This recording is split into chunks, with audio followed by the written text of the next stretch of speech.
What's that look like? Looks like something we had a bit of a look at. Does it? It does indeed. That looks like a bit of gold territory. You can see the water's come down here. Sand in the middle. The dark goldy type colour. There's several different minerals in the ground here. And there's a gold mine right there. That's the driveway. Goes in however many miles, I don't know. There's a big sign out front. Oh, what is it, Margs? Quartz. Quartz. Quartz or So the detectors are coming out again. Here we go.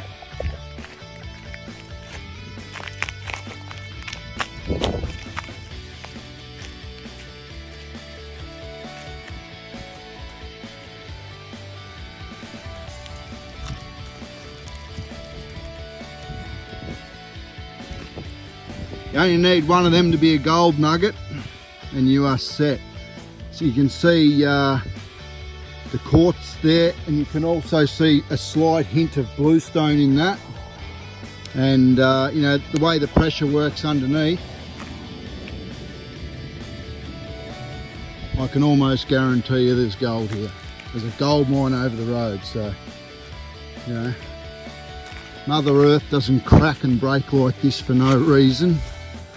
All right, I'll just give you a quick look at that because go back to the car and get the detectors out and just have a look around. See this really dark rock, really dark old hot rock. Have a go at it, it's everywhere. Huh? What do you reckon? It's there's stuff. There's something here.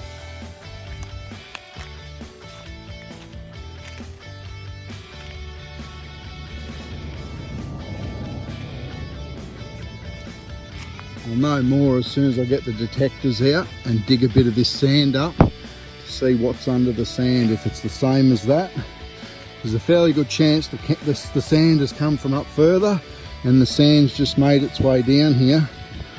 There'll be more stuff under that sand like that, I can guarantee it.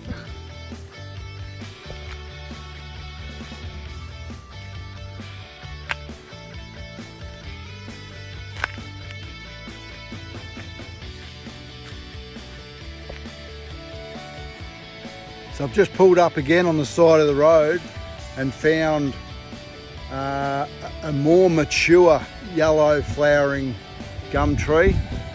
So you can see how pretty the flower is.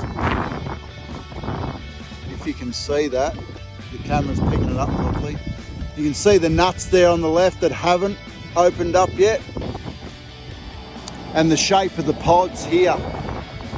See the pods there that are, you know, they come out the end of the nuts and then they turn into that beautiful looking yellow Australian native yellow flowering gum tree. Yeah, like I said, they're only found in lower WA.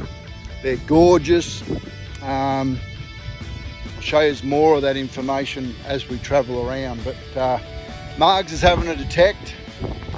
Going back to where we were 10 or 15 minutes ago in a minute. This area doesn't interest me, but while I was just having a look at that yellow flowering gum that I found, they're very few and far between, so I had to find the right one. Otherwise it's probably a month early for them to fully be bloomed out, but that one there is just starting to release, so that's where we stop.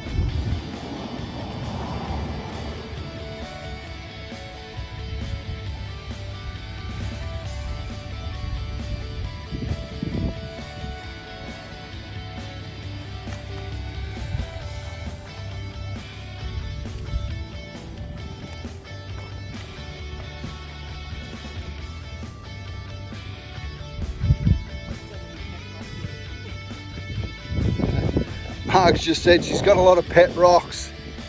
I don't want any pet rocks unless they're just shiny, shiny, shiny.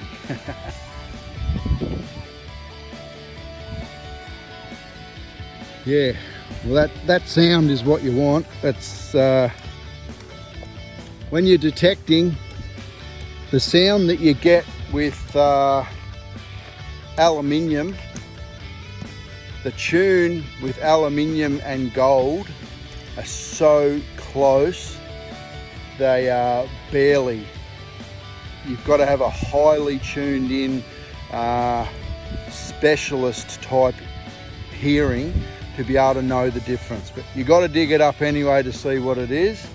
But it's a real sharp, it's a whip as you throw your detector across it and back the other way. It's a real sharp whip, whip, whip, whip, whip. It's not, if you listen to the other noises, the noises are longer and they finish longer. They're not a real sharp, they're not an on-off noise. They lead into the louder bit and then the louder bit dissipates away. The gold is just a real sharp whip, just it's on-off as you go across the material. But if the noise is different to that, you know it's not gold straight away. And the machine will tell you alone if it's a nail or if it's wire or some other metal product. We find heaps of that rubbish. 99 times out of 100 you know what it is before you dig it up, but it's just a matter of how deep it is. The machine's good for about 8 to 10 inches and it's a Gold Monster 1000. They do quite a lot of different things, and if you buy one you've got to go and do the course or you'll never find gold. You need to know how to tune into the machine, and so you've got a rough idea what you're doing. And then it's just a matter of getting out there like Margaret and I, and persistence is the key to finding gold. You've got to do it often. You've got to tune in and become at one with your machine. Do a bit of research on history, where the old gold mines were, where the old towns were, you know, and get out and enjoy nature is the biggest key to the whole thing. And if you're lucky, you will find gold. What was under that hole there, Margaret? I think it's just hot rock. Yeah, right. It does look like there's hot rock here. Hot rock is the rock that's got a lot of iron ore in it. It's called hot rock, and they mine it all around Western Australia. It's iron ore, but some of the rock has got that iron ore product in it, and unless it's of a high grade, they won't mine it. They'll set up the mines where it's pure. So yeah, there's a lot of hot rocks around and they can mislead you with noises and all that sort of stuff, but I'm going to advise Margaret that we're going back up to where we just were. The materials in the ground where we were half an hour ago are far better than here. The worst bit about doing in the little valley, you know, where the washed out areas are, is that's where all the rubbish ends up as well. Normally the gold's down a bit deeper, wherever Mother Earth has cracked and then the water's washed it out and blah blah blah. But yeah, obviously that's where all the rubbish and stuff ends up as well. The rain washes it into these little valley type setups, and you just got to persevere with it. Get rid of the rubbish and one day you might get lucky.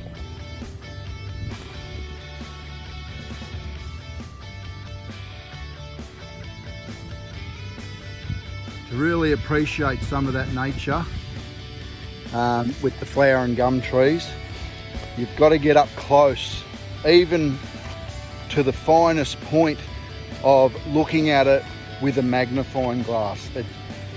You won't believe your eyes. What the human eye can see is one thing. What magnifying glass can show you with Mother Nature is another. And then you got your telescopes and your really fine tuning what it is you're looking at, different types of glass. But have a look at that, that's gorgeous.